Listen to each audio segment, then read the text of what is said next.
I'm GP Dr. Una Coles. What do you make of this idea? I think it's a bad idea. GPs are being bombarded with tasks from the government and now our college. We're in a time of national crisis. We can't even retain and recruit GPs. We should be easing the work burden, not adding pressures. This is not the task of a GP to take on the role of police enforcement. Of course, we know if somebody comes up and says they're a victim of cyberbullying, we direct them to the police if it's a failure, if it breaches the Miscommunications Act, or we direct them to their school for child psychology, to see the child psychologist. It's just too much pressure on GPs.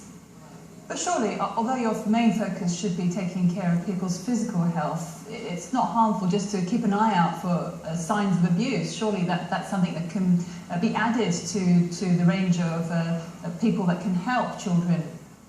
Yes, we already look out for signs of abuse, domestic violence, bullying at school. We don't need a toolkit to tell us how to do our job.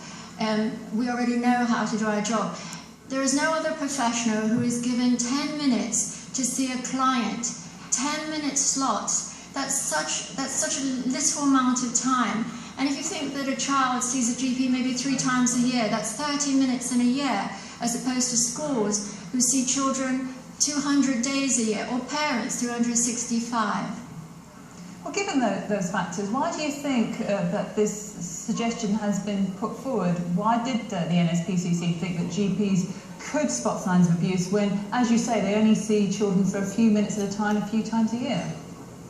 I think they believe that the family GP sees families far more often, but the reality is they don't. Each GP has to cover 2,000 patients. So the reality is they can't spend more than 30 minutes a year or maybe an hour a year with a child. So instead of putting the onus on the GP, they should be educating parents to monitor a child when they're on the internet or educate schools, but not to burden or scapegoat GPs when things go wrong. Okay, Dr. Una Coles, thank you very much for talking to Sky News. Thank you.